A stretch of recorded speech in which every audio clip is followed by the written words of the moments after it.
Hello, and today's session, I wanted to show you my current morning routine, which I do. I practice yoga most mornings. It doesn't involve, hours and hours because I'm busy. I've got to get up and do my stuff and go to work in the morning. But this is a simple routine, and really what it's about is just moving the body a little bit, just stretching off, just listening to the body and seeing what it needs. So quite often I combine just simple movement, which I'm going to show you, and short meditation. So the meditation depends on how long I've got. Sometimes it can be just 10 minutes, sometimes it can be half an hour or more. But today's session, I'm just going to show you how I do it, and also that the trick is with yoga practice is like don't make a big thing of it. Please don't make a big thing of it. Don't build it up in any way. The main thing I'd recommend is to make life easy for yourself. So what I like to do is I like to have my yoga clothes ready. I always put them to one side so I can just grab them. I don't have to search through the clothes pile for them, look in the wardrobe. They're just there. I have my yoga mat handy, and any blocks, etc. So yeah, just make things easy to do, because if it's easy, then there's no obstacles and you can just get on it. And the most difficult thing is just getting on the mat. Once you're on the mat, that's it. So let's begin. I'll show you what I'm doing at the moment. Okay, so this is my sort of morning routine, and literally it's about moving the body. Literally about moving the body, and some of it is classical yoga, some is just stuff I've picked up over the years. So generally speaking, the first thing I do is come down into child's pose, and I'll clear my stuff out the way. This is stuff that you might need later, by the way. This is I have a trusty meditation cushion, or meditation uh, stool, or a couple of blocks. So I have these handy. They're always around with the rest of my yoga gear. So I'm just going to put them to one side, get them out of the way. Yeah, so the first thing I do is I come down into child's pose. And I really like this wide-legged version of child pose. So what you do is you put the big toes together and then separate the knees as wide as they'll go. So separate the knees wide. So can be quite strong at first around the hips. And maybe your knees will come beyond the width of the mat, or maybe not. And then just literally coming down onto the elbows. Remember, first thing in the morning, for me, that's about 6:30 or so. And then, so the body is not really awake yet.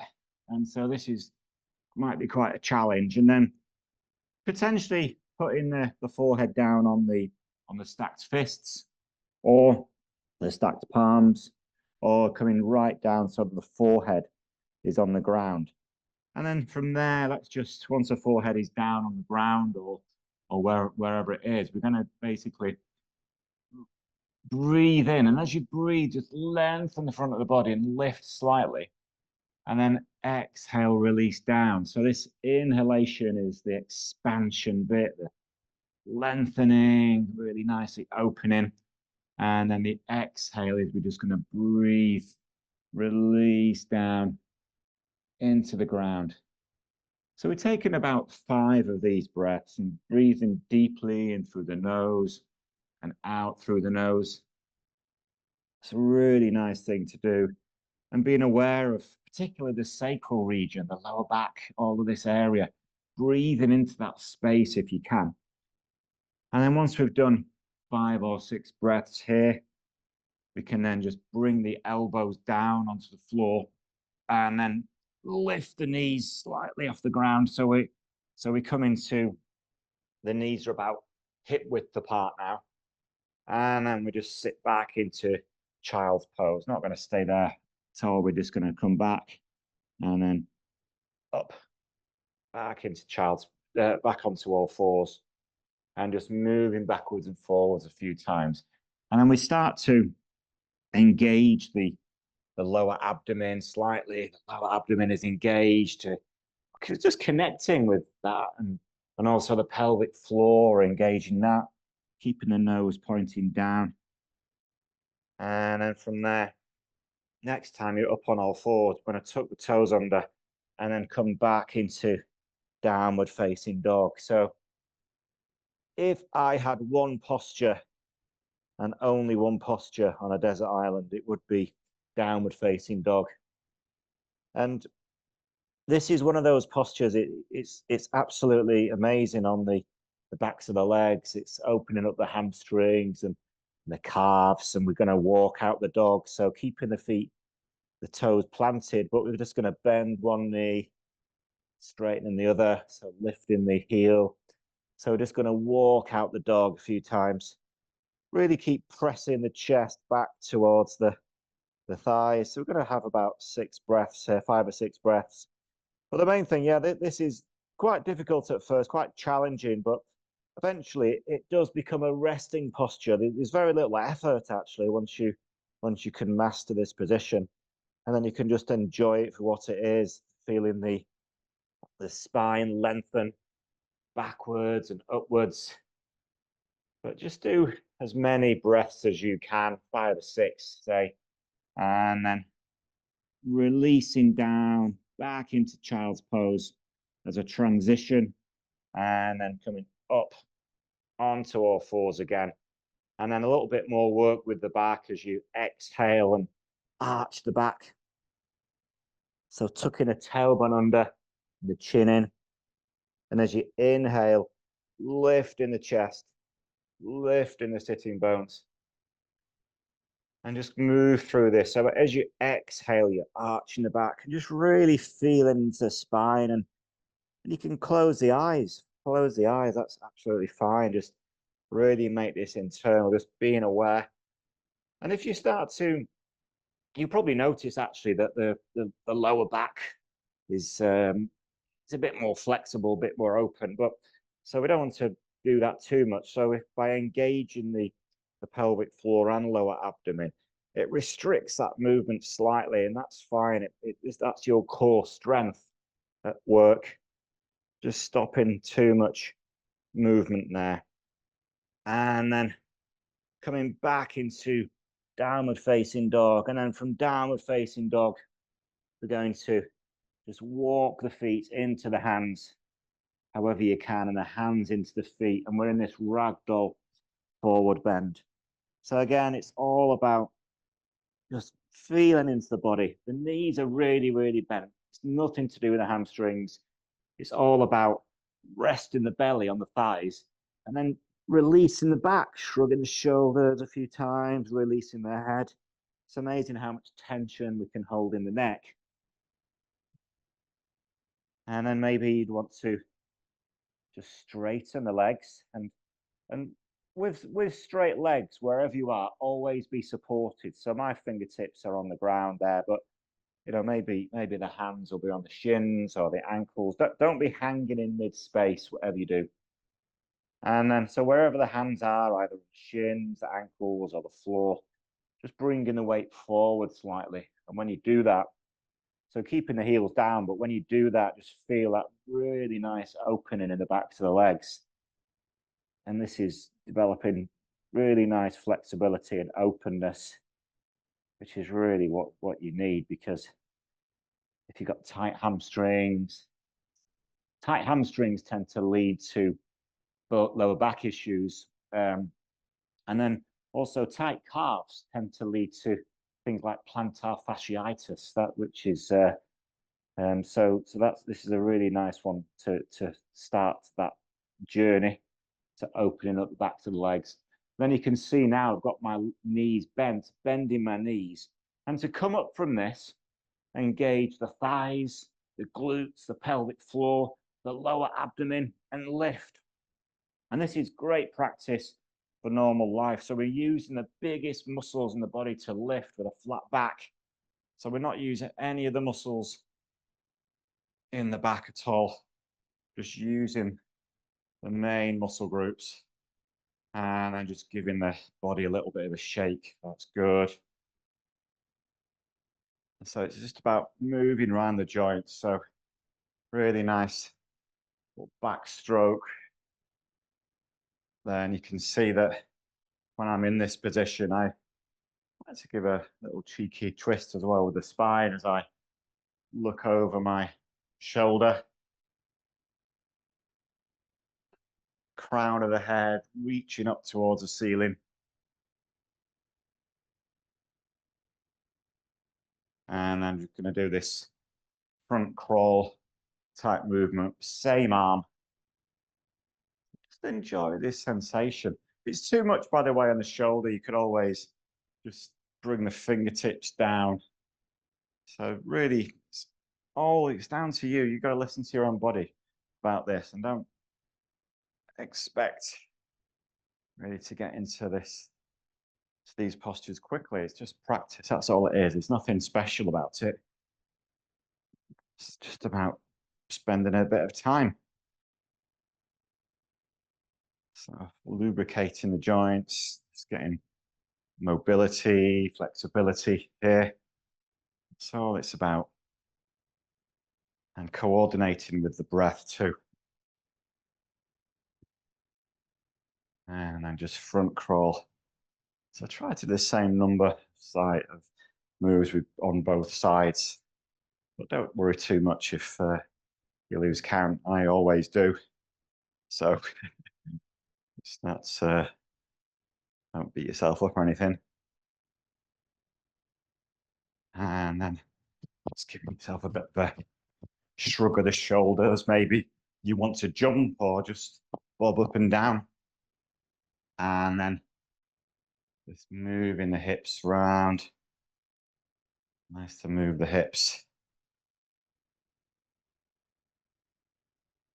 So just exploring this movement. So again, it's about the joints where, the hips and the lower back. This feels quite nice on.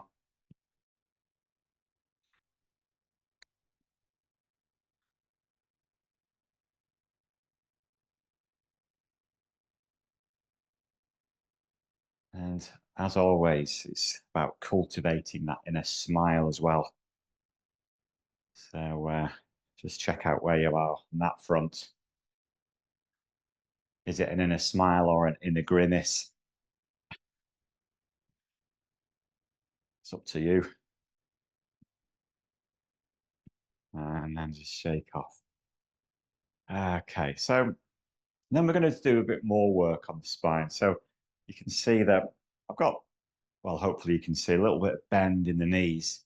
And then we're going to just move from side to side, swinging from side to side. So crown of the head is reaching up towards the ceiling.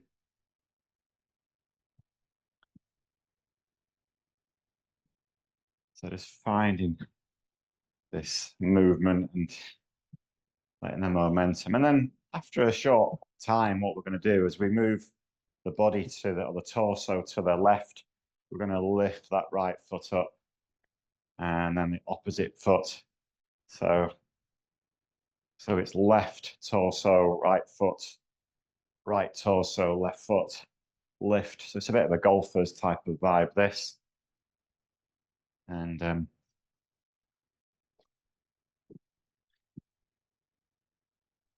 for any golfers out there, this will improve your swing and you'll be able to hit that ball at least 10 meters longer.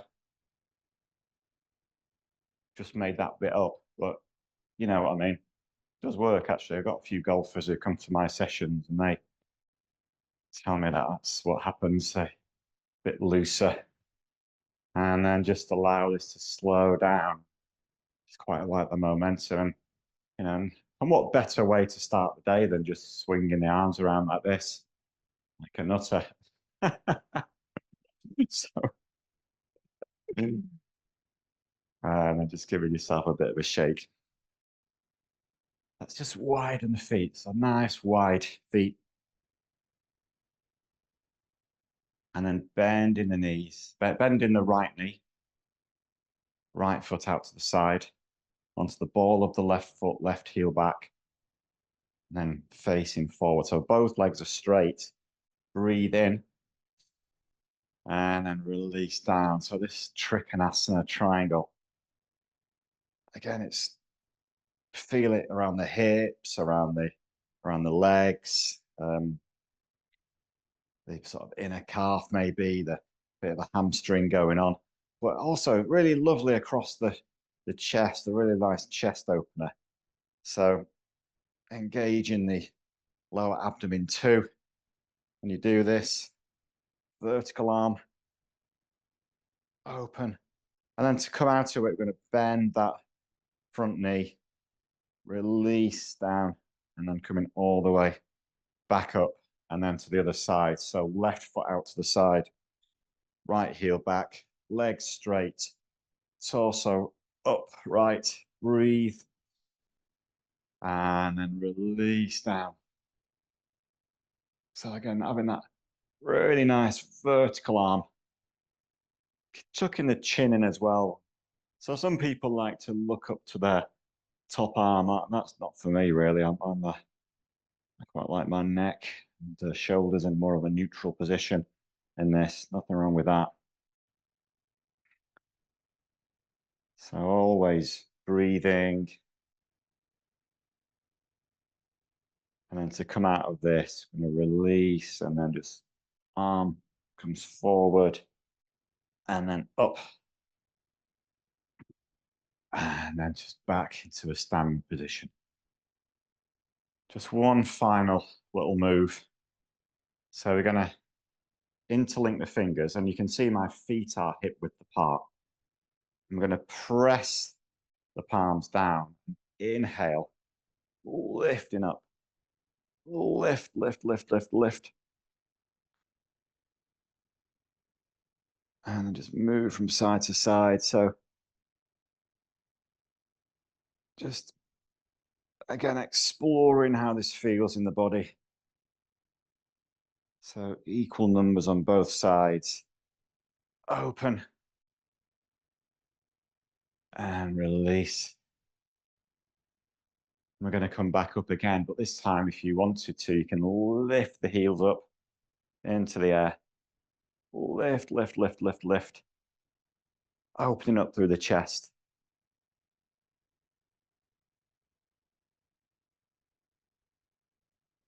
And then float down.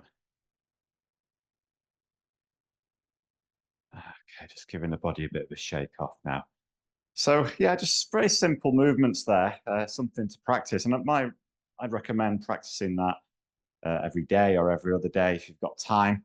And then what I then would do is I would grab my meditation cushion, which is always handy, always there, raring to go. And essentially sit.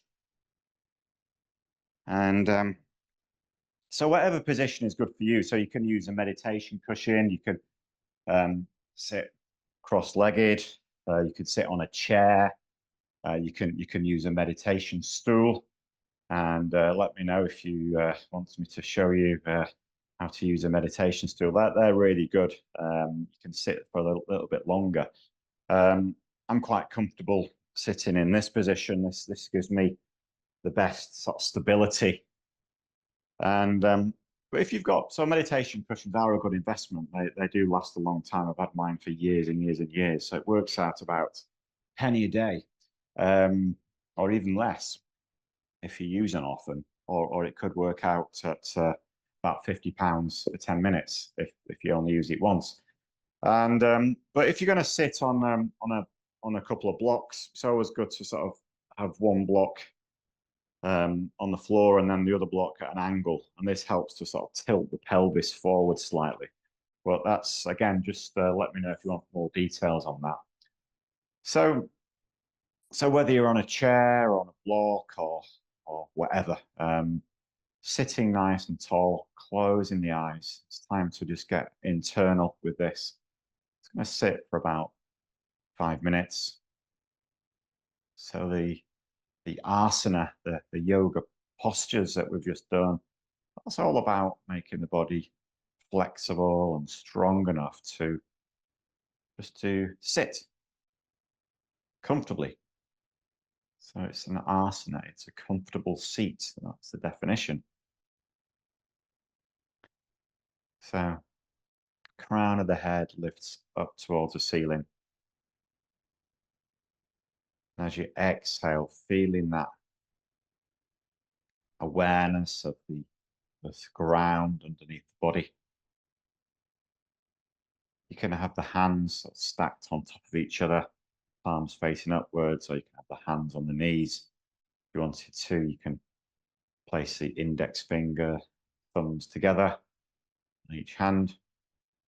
So palms facing down or palms facing upwards, whatever is comfortable. And I'd always encourage you to just find what suits you.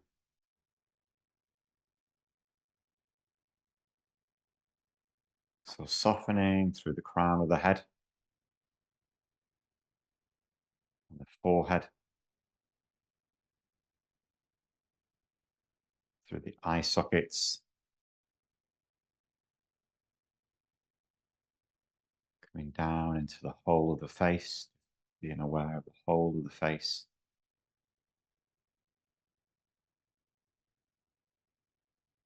Being aware of the tongue, softening through the tongue, simply bringing awareness to the tongue. The roof of the mouth, soften the roof of the mouth.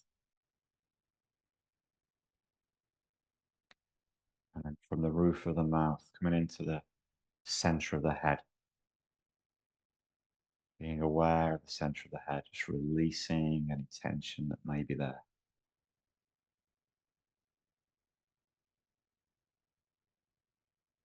Then just being aware now of the center of the neck, and the shoulders, the arms, all the way down to the fingertips. As you breathe in and breathe out.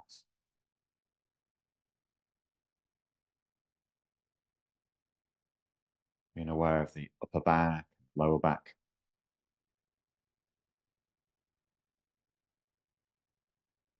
the chest, and the abdomen.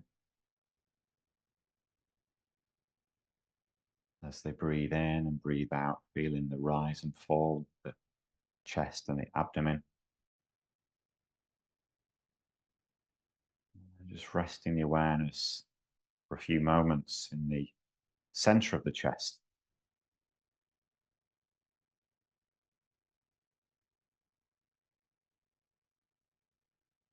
How does it feel to be connected with the heart center?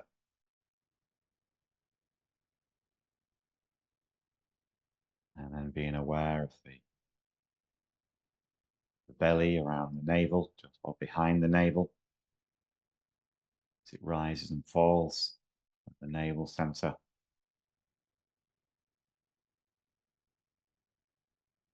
The mind starts to wander, just gently bring it back to these points in the body as we scan through these areas,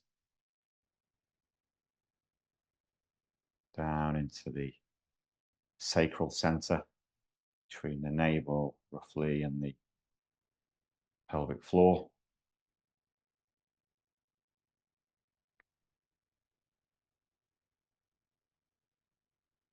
And then down to the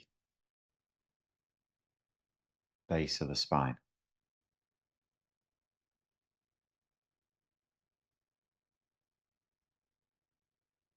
And that connection that the body has with the ground. So just breathing in and breathing out. And as you do so, just have awareness of the body, the breath. How are you feeling today? Not making any judgments, just simply observing. Breathe in, breathe out. Whole body awareness.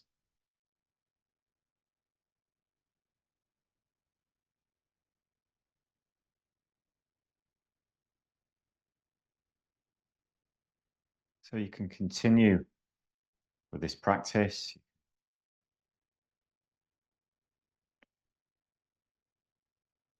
if you've got into this simple meditation or mindfulness technique, then you can sit there for a little while longer if you wanted to. But